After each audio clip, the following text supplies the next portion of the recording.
Hi, welcome to the Badass Breastfeeding Podcast. This is Dianne, your lactation consultant.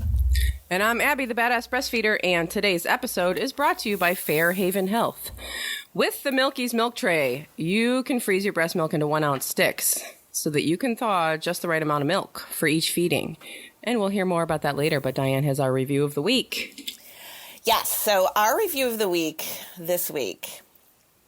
Now, typically when I do a review of the week, I try to find...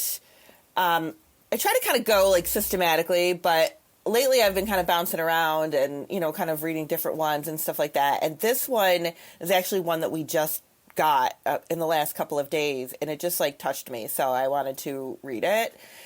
It is from Leidstes. I'm probably saying that wrong. I'm a second-time mom who is not able to breastfeed my first past 4 months. I love this podcast, and thanks to it, I've made it to a year with my second. We had so many hurdles to start with, though. At just 4 weeks old, my son's pediatrician told me that my milk wasn't fatty enough, and that even though my son was gaining weight, he wasn't gaining fast enough. He told me that he would let me continue to nurse for 1 week, but that if my son didn't gain at least 1 pound, then I'd have to start him on formula. He also told me that after our next visit, he wanted me to start sleep training my son. Seriously, he's 4 weeks old. And if he really is underweight, taking away night feedings isn't going to help.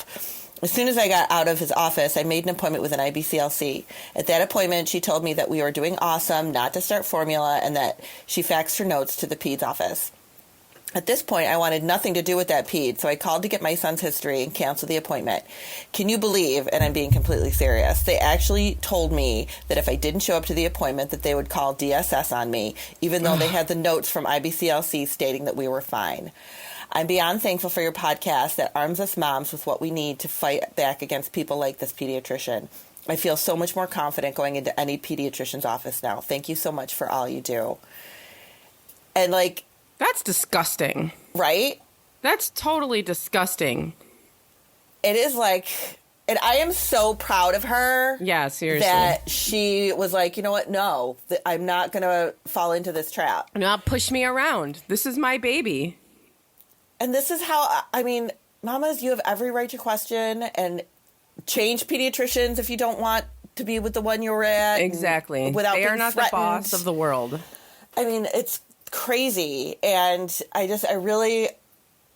want, if nothing else, for this podcast to bring people the confidence to just be able to say what they need to say and just be out there and be no, this is what's right for our family and this is what's going to happen. Yeah.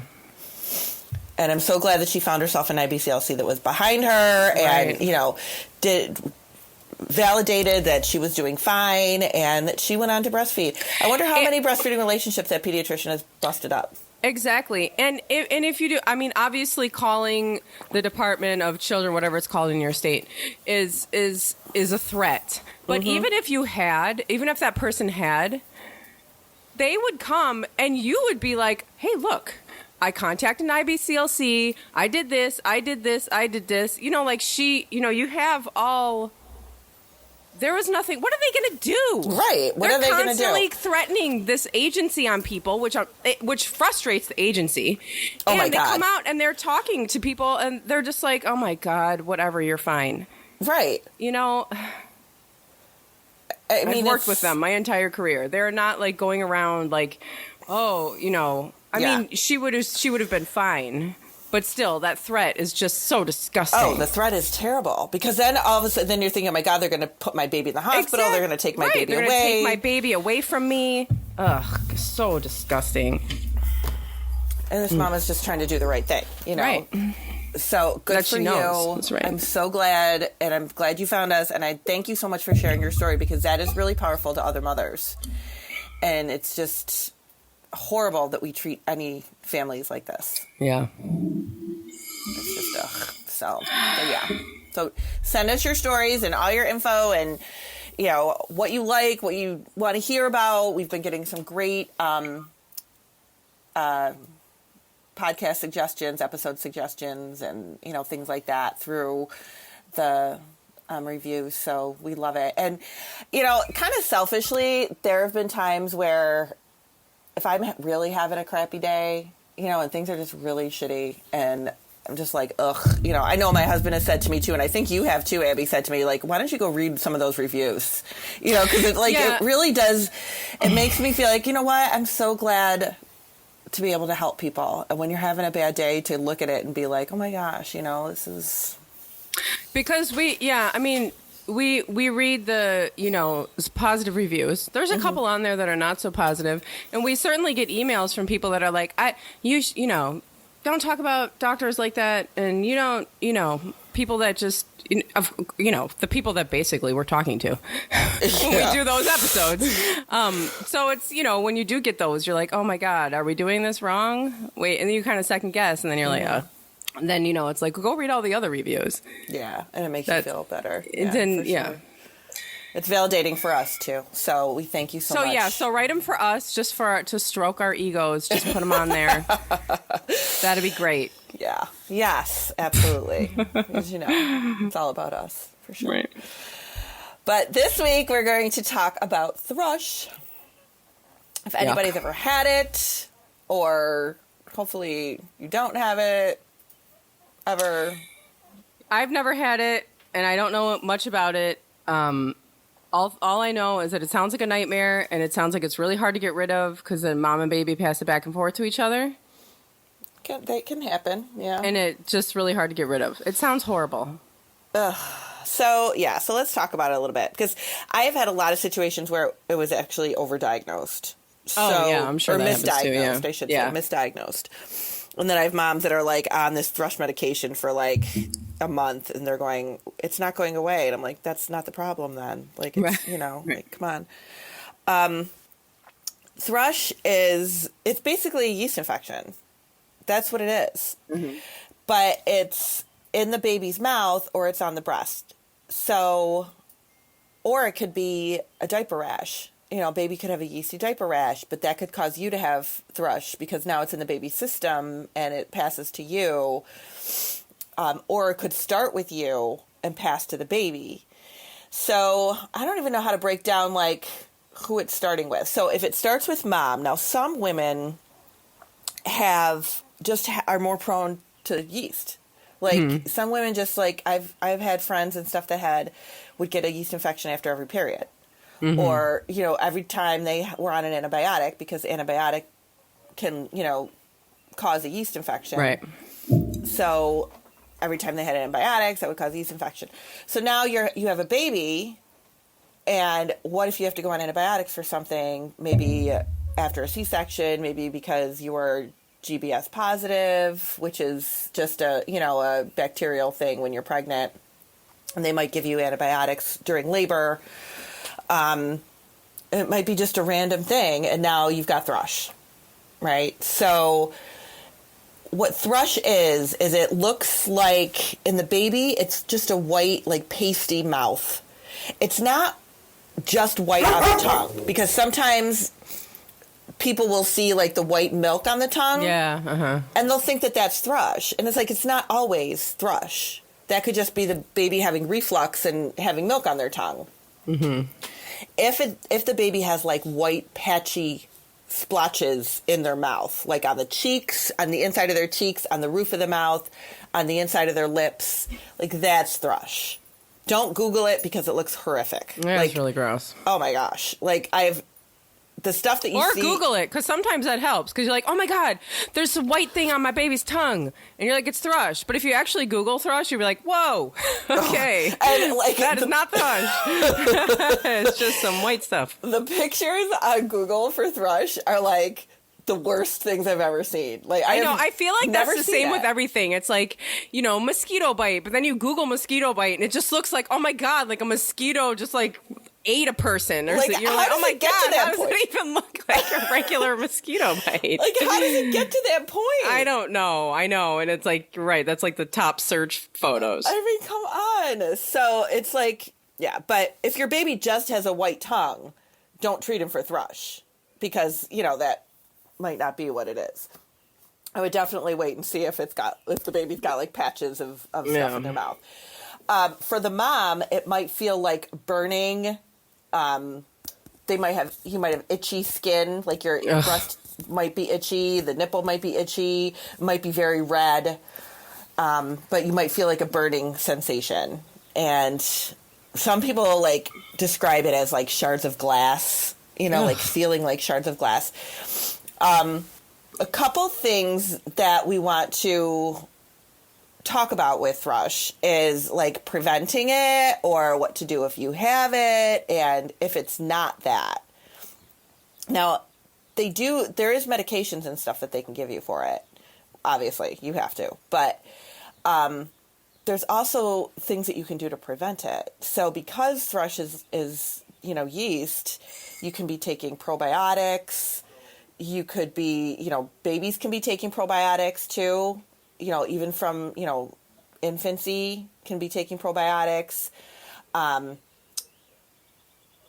Washing everything really well. So thrush is typically more seen with bottle feeding.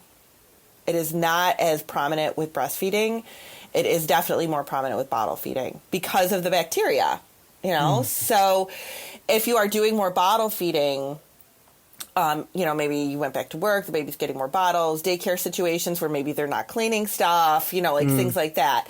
Make sure all of that stuff is sterilized. Anything that touches you or the baby as far as pacifiers, pump parts, your bra, you know, everything should be like really washed, sterilized really well to like kill some of that yeast and hopefully stop it from spreading. Now, the medication that they give to the babies is called nystatin. And it's like a liquid that you have to put like on a Q-tip and like run it on the inside of the baby's mouth. And it doesn't work well. Oh. So the reason why it doesn't work well is because it's got sugar in it. And sugar breeds yeast. Mm-hmm. So it'll work, but it takes a long time. So sometimes people are like, oh my gosh, I've been using this forever. And it's like, yeah, because it doesn't really kill it very quickly. For mothers, sometimes they give mothers the nystatin too. They'll give mothers nystatin cream and babies nystatin, you know, liquid for the mouth. Mamas, if you're using nystatin cream for thrush, it is going to take forever to go away. Like, they can actually prescribe you a medication that is not nystatin cream. It's called diflucan, and that can, you know, kill it a lot faster. They can actually give diflucan to babies too, but it makes them miserable, and we don't do that unless they really need to, unless it's a really bad case that they just can't get rid of. Mm-hmm. Now, the other thing, when I see thrush being misdiagnosed, what I mean by that is it really, because of that burning feeling, if mamas go into their doctor's office and they say, oh my gosh, like it's, you know, I'm just breastfeeding, it's painful, it's burning, it's just, I have these horrible, you know, painful feeds. Sometimes they say, oh, okay, that must be thrush, and they'll, you know, write you a prescription and send you on your way. If the baby has a bad latch, that will cause those same symptoms.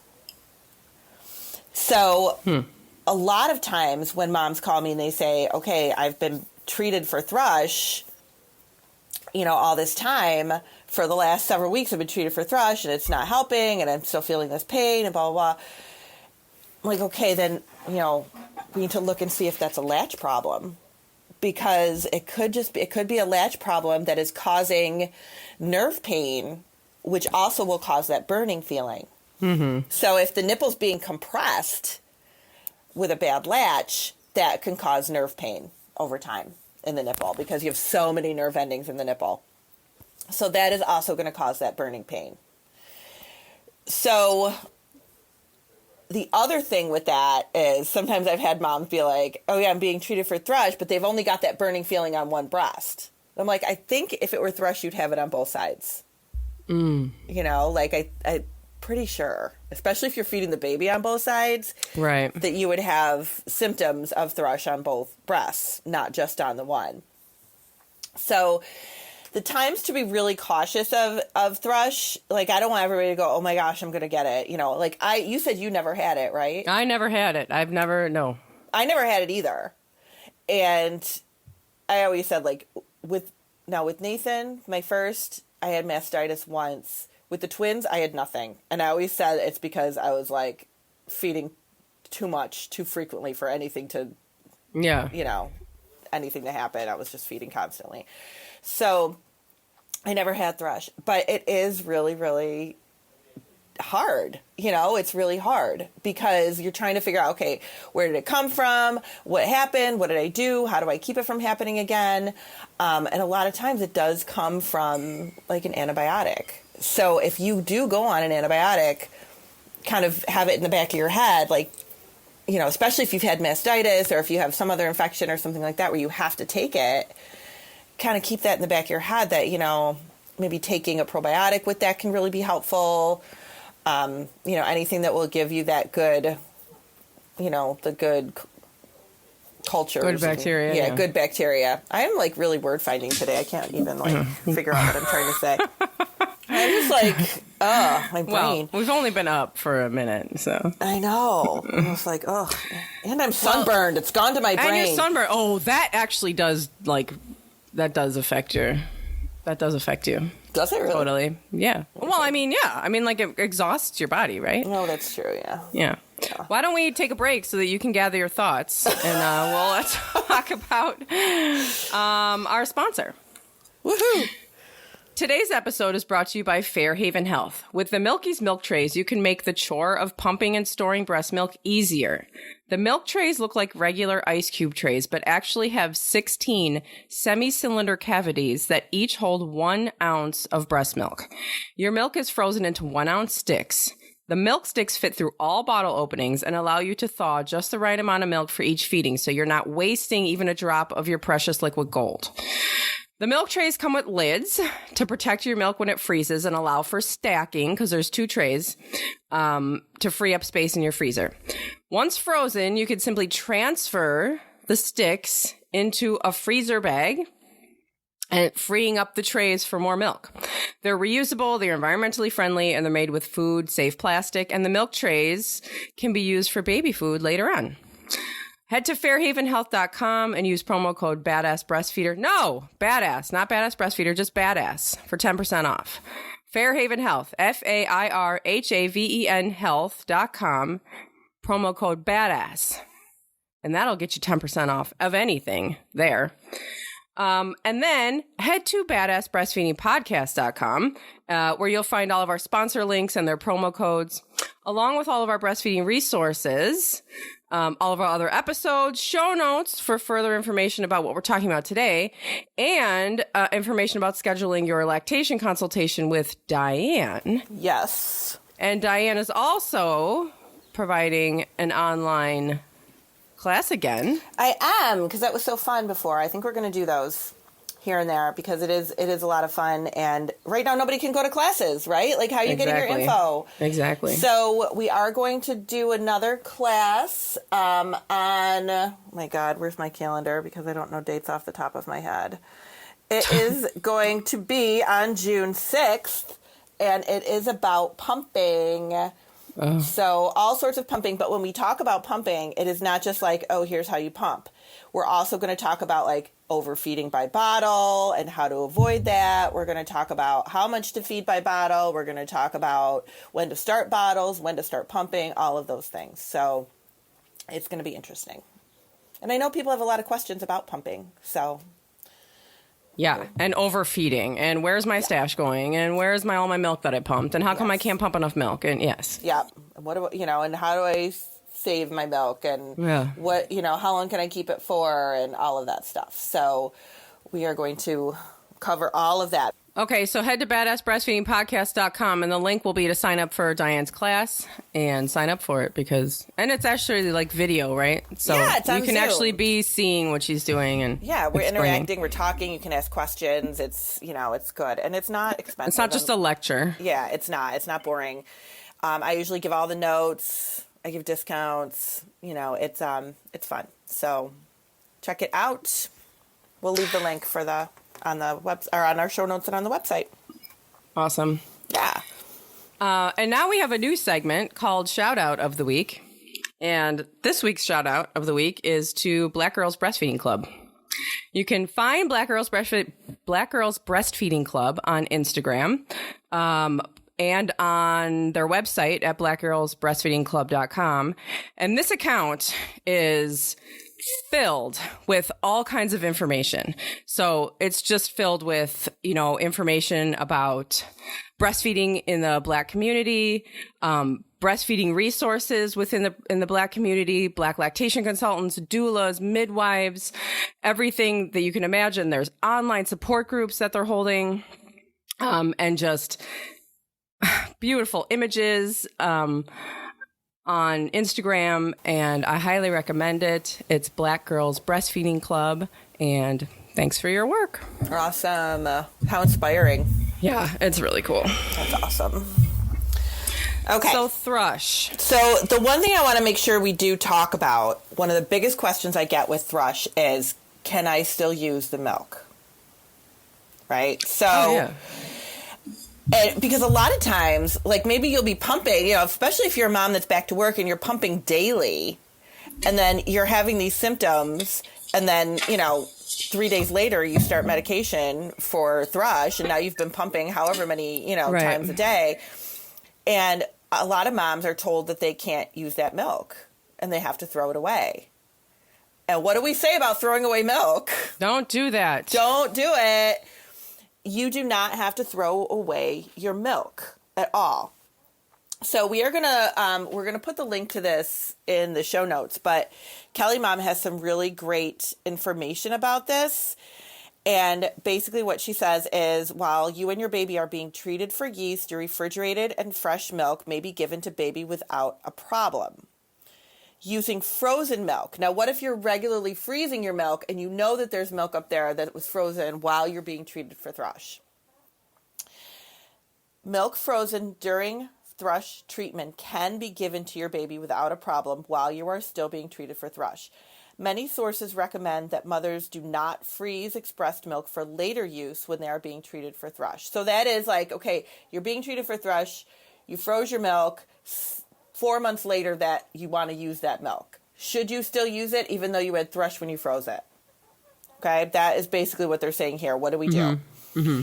We do know that freezing deactivates yeast but does not kill it. So there is a theoretical risk that milk expressed during a thrush outbreak could reinfect a baby at a later date. However, there have been no studies that tell us whether or not this defrosted milk is really a problem.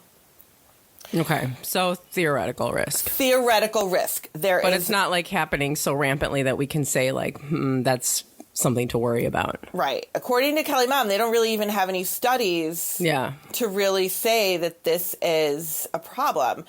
And of course, we know that mother's milk may actually help to protect the baby against yeast overgrowth. Some studies have shown a greater incidence of thrush in babies who are formula fed. So a lot of it comes from like I said, you see more yeast in babies that are being given bottles because it's the bacteria, because things are dirtier, because it's harder to keep bottles, pacifiers, pump parts, all of that stuff, like super clean. But we can get yeast infections on our own. That can happen. So you can end up passing something to your baby because of, bacteria in your system. And it's not, the end of the world. It's not a big deal. It's no reason to stop breastfeeding. It's no reason to not give the baby your milk, nothing like that. But it is definitely something that can happen. So to go along with the whole freezing thing, so if you're being treated for thrush right now, so you have, so you were pumping and you were freezing your milk. And you were doing that, and then you find out you have thrush, and then now you're being treated for thrush. Should you try not to be freezing that milk that you have? Or go ahead and freeze it and use it? I would say just freeze it and use it. Yeah. I mean, it's always good if you can use fresh milk anyway, Sure. if you know that. But you could totally freeze it and use it. Okay. So just go about your routine as normal. Yeah, go about your routine. You are not, there is nothing saying that, oh my gosh, you're going to reinfect your baby if you give him this milk. Right. There's no basis on that. It's a theoretical thing. So don't even worry that could possibly happen. Make sure you are, cleaning everything really well and, going back to while you're doing your regular routine. And then once you're done being treated for thrush, and everything is back to normal, you can still use that milk. It's totally fine. Some people will, with really stubborn yeast infections, I have seen some people go to using this herb called Jensen Violet. And I mean, it's an herbal, so I don't really, there's not a lot of research behind that either. Some people swear it works. It's very, very messy. It's like a purple. Yeah. I don't even know too much about it, other than what people tell me when they use it, that it's, makes everything a mess, but that it kills it. But again, it's, there's not a lot of research behind that either. So you just have to be like, kind of cautious on what you decide you want to do to get rid of it. It's definitely challenging. Yeah, and so you should continue, and you should continue breastfeeding too, right? Oh my gosh, just yes. Keep breastfeeding. Yes, but make sure that this is really what's happening. That you really do have thrush. The other thing sometimes that I have seen, believe it or not, and I'm sure there's somebody listening right now who this has happened to, the baby has thrush, but they don't treat the mother.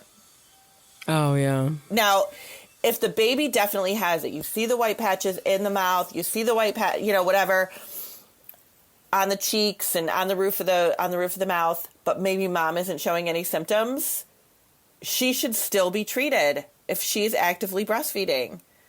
That doesn't even make any sense to not treat her. Yeah. And since we know it passes from one to the other. Right, we know it passes. So, or if mom, had an antibiotic and is prone to yeast and is starting to show symptoms, but the baby doesn't have symptoms, we need to be a little bit proactive and, maybe try to treat the baby. But sometimes, I had one mom that, it was so frustrating, and this was, a few years ago, but the baby had it, and the pediatrician, of course, is not going to treat the mom. So they treat the baby. The mom calls the doctor, her doctor, who said that they wouldn't treat it because they're not an OB. And the OB wouldn't treat her because they hadn't seen her in however many months. And it's like, you got to be freaking kidding me that nobody would treat this mother. It's ridiculous. I know. It's I know. And I have these eardrops that I get for my itchy ears. It's basically cortisone cream in an eardrop, a very, very low dose cortisone cream in an eardrop. And they won't refill my prescription unless I go have a doctor's appointment. Yeah. I'm yet I can go yet I can go down the street and get Sudafed, and make meth in my basement or whatever. Right. But we're in the middle of watching Breaking Bad right now, so meth is the only thing I think about. Oh my God, that's hilarious. My son has watched that series 4 times. Oh my God, it's so insanely good. And but I can't get these eardrops. Something's wrong here. Yeah. Yeah, it's crazy. Help her. I know. I just don't understand. What is she going to do? Sell it on the street? It's freaking yeast medicine. I know. What is going to happen to it? What is she going to do with it? That's so... it seems like it's very backward or messed up or not consistent. It is. But we really, it says again how our society just completely downplays care for women and mothers. Yeah, right. And it's just unbelievable. And it's you know what? The mother and the baby are the same. They're the same entity. I don't know why we're looking at it as different. And it's just it's ridiculous. The care for once you have that baby, it's you don't even matter anymore. Nobody wants anything to do with you. It's true. And people are suffering. Mm-hmm. Yeah. And that's just here. There's other countries where they really do follow up really well. And I don't know, here it just doesn't happen. They're oh yeah, come back in 6 weeks for your appointment. Okay, great. Right. How many people don't even do that? Like there is like zero follow-up. Right. Yeah, you have like I saw a meme. I think I shared it or something. I forget now. It was like, oh, I think I did on my Instagram. It was, where is it? Oh yeah. So prenatal visits, you have at least 14 visits, and postpartum visits 1 or 2. Right. That Right. should be completely opposite. Well, maybe not 1 or 2 prenatal visits, but there should be at least 14 postpartum visits. Right. How You should much be stuff checking can on these go people wrong? like constantly. Some of them have had major surgery. Right. Some of them have stitches. Some of them have, third-degree tears, urinary problems, breastfeeding issues, postpartum depression, postpartum anxiety, questions, returning to work, birth control. Like, there's so much. I could go on and on and on about the things that people need to cover postpartum. Right. And nothing. They don't see you again for 6 weeks. Or, sometimes, oh, okay, yeah, you had stitches. Come in and we'll check your stitches kind of thing. And it's like, really? It shouldn't be a situation where we only see you if there's a problem. Right. Yeah, That's there's not no how it is. prevention, like no trying to prevent the problem. Right. That's not how it is when you're pregnant, right? Right. No, they're on top of you. They're Yep. like all over you. Pregnancy is not a disease. It's not. It is not a disease. Right. And I saw this great, or I was at this, it was like a health summit thing here in our, in Rochester, months ago. And they had a woman, midwife. She was a midwife. She was a home birth midwife who came from, I want to say Oregon, a black woman. She was fascinating, but she was talking about different cultures. And she said, she's like, sometimes in our culture, we don't go to prenatal visits. And we're looked at as non-compliant. But what it really is we're not sick. So why do I need to go to the doctor every 2 weeks? It's so true. And it's really true. And far more things go wrong after, like, it's very rare that there's, far more things are going wrong, and we need far more attention on the back end. Oh, yeah. Yeah. Absolutely. And sure, if you go to those early prenatal visits and there's concerns, of course. Or high risk or But whatever. Right. But if you're developing regularly, I mean, it's every 2 weeks is a bit much. And then it's every week at the end. Yeah. Yeah. It's unbelievable. That's a good point, though. Yeah. Then if you don't, then you're looked at as Not compliant. and they really will be like, where were you? Yeah. It's just, we need to work on it in our society. It's really bad. But yeah, so that's my spiel on Thrush. If you have any specific questions about Thrush, don't hesitate to reach out because it can be confusing. But the takeaways are really that you can use the milk and to make sure that you're being treated well. And if you're not seeing results with treatment, then that might not be what it is. It could be something totally different. Thanks, Dianne. Hey, I'm here to help. And thanks for listening. Yeah, thanks for listening. Bye. Bye.